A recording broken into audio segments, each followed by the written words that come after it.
This is Michael Carson back with another video, and this is from the Muslims in Syria killing the non-Muslims as usual. It's never going to stop. You just can't negotiate with these kind of people, and you can't expect them to play by everyone else's rules. There's reasons why they're in the desert by themselves. Here, let me read the article for you. Shocking images from Syria as Biden supported Islamist massacre over 1,000 Alawites, Christians, and Druze. It's by Colin McMahon at the Gateway Pundit. The worst fears over the safety of Syria's non-Islamist population have come horribly true as the Hayat Tahrir al-Sham or HTS militia unleashed ethnic cleansing on non-Muslims, killing over 1,000 since Friday. You saw in the other video I posted with David Lamy, they're dropping the bombs, and I played those videos there so you can watch that video. The failed Obama-Biden regime has pushed for regime change and supported Islamist militias in Syria since 2011, and most recently dropped a $10 million bounty on the head of radical HTS leader al-Jolani, which is the guy that's in charge of Syria now.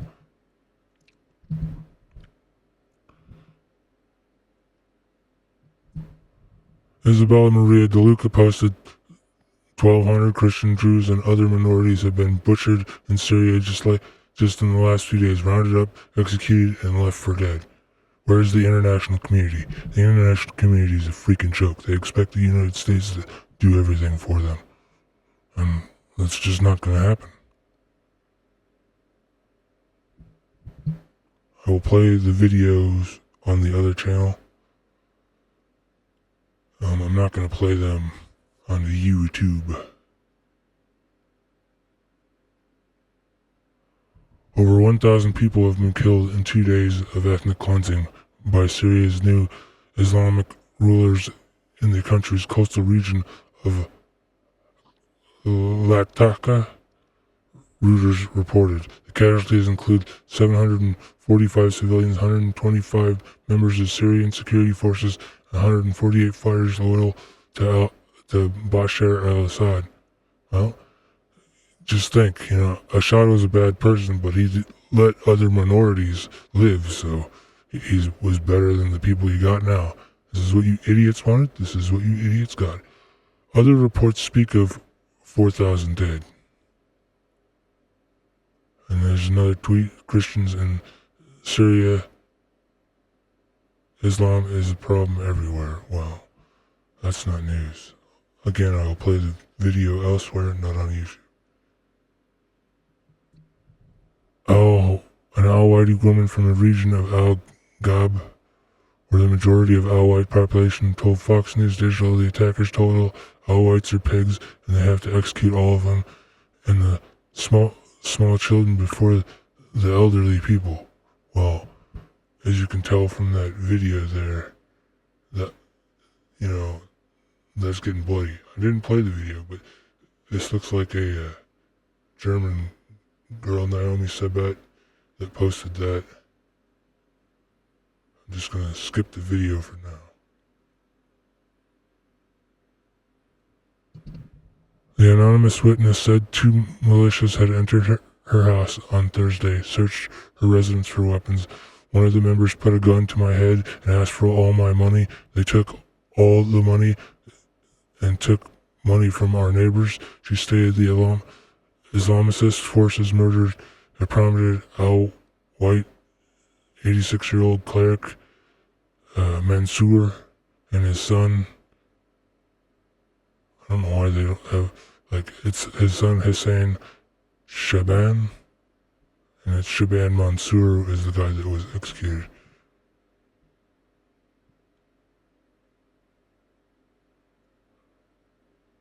And it says 745 Christian, Jews, and Druze, and other minorities butchered in Syria within 48 hours, rounded up, executed, and left for dead.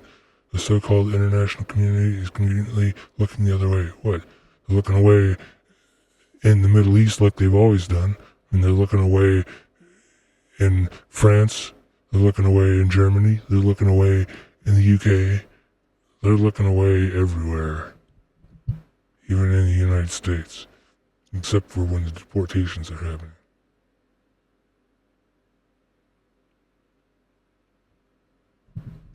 A sizable Christian population living in the area has also reported being under attack.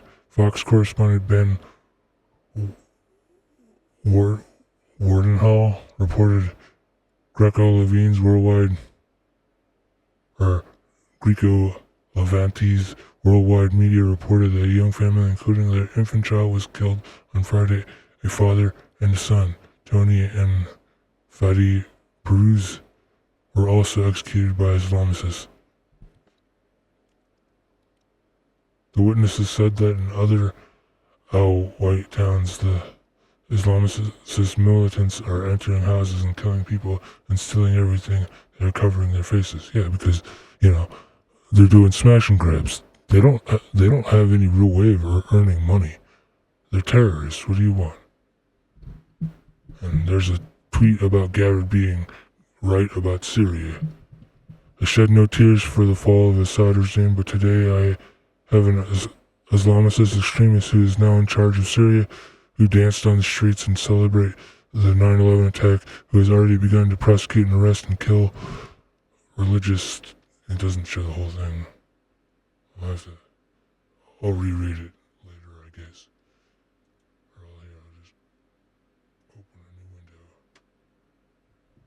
window.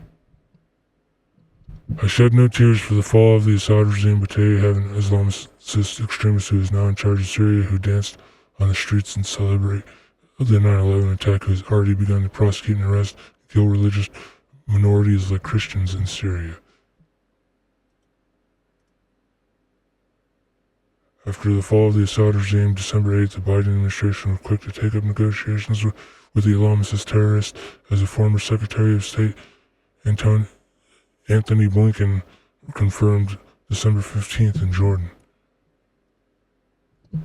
Al-Jolani is not only wanted by the U.S. at this point, he's wanted by all Syrians and Christians of the world. Drag the terrorists into the International Criminal Court. You notice they never drag those terrorists into the International Court. It's a freaking joke.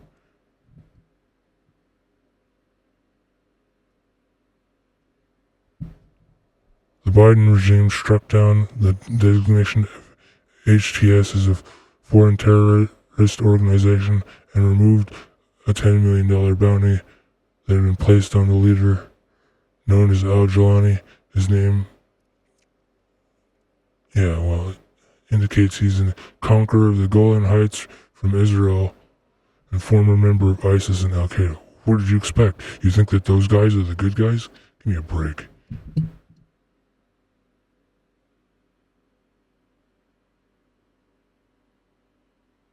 Another tweet with another video. I'll have to put that on elsewhere. The name Hayat Tahrir al-Sham Organization for the Liberation of Levant refers to the entire Levant, Middle East, including Israel, indicating the intention to attack Israel in the future. HTS members and their Turkish sponsors have announced plans to liberate al-Quds, that is, conquer Jerusalem. Well, what do you expect from Turkey? Turkey needs to be out of NATO. That's why the U.S. needs to leave NATO. Britain needs to leave NATO. And while the French can do whatever they want. It really doesn't matter what they do.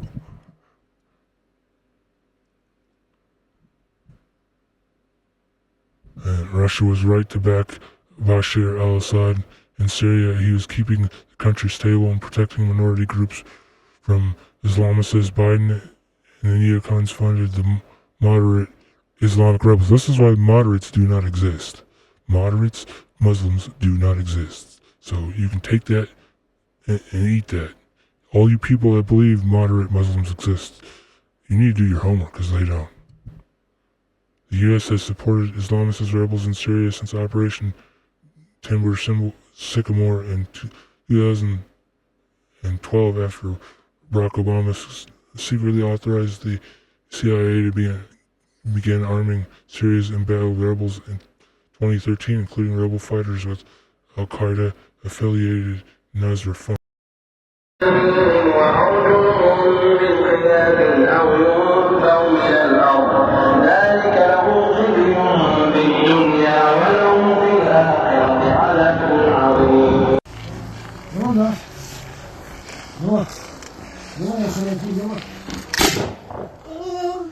Massacre, يلا.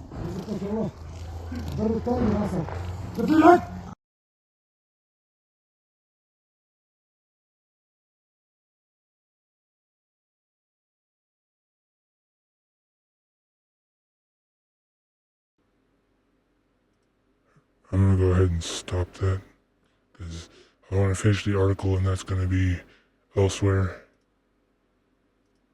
There's currently approximately 2,000 U.S. Special Forces in Syria, primarily occupying the so-called Conoco oil fields where they have fought with Kurdish forces against ISIS and the Russian Wagner Group. This is what Kai Kamin looks like now, where the large number of Syrian civilians have taken refuge after fleeing the terror and the new authorities. People are setting up makeshift sleeping areas directly on the platform in front of the airport passenger terminal. While Russian do whatever. Let me just keep going because I don't want to read tweets all day. The Russian military opened its Clement air base in Latakia, Syria, to thousands of refugees fleeing the massacres. The Islamist appeasing UN Security General Antonio Guterres, a Spanish socialist, met with HTS terrorist leader al-Jolani on March 4th. Secretary General met with al-Jolani of Syria. They exchanged views about the historic opportunity to chart a course for Syria, as well as the challenges facing the country. And here's the thing, the UN's not a good organization. The US needs to stop funding it. If the British were smart, they'd get out too. I don't know about the French.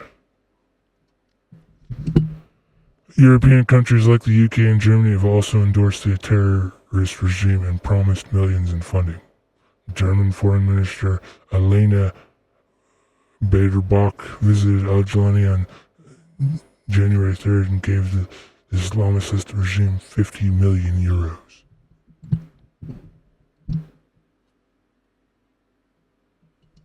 In January, German Foreign Minister was the first high-profile Western politician to visit al-Jolani in Syria. She threw in 50 million in aid just for good measure. He thanked her by rejecting her handshake. Great work all around, I'd say. There's a video on that. I'll play the video later. We are shifting assets, freezing 24 Syrian entities, UK Foreign Office on March 6th. The UK has provided 60 million to the Syrian terrorist regime. 60 million pounds, by the way.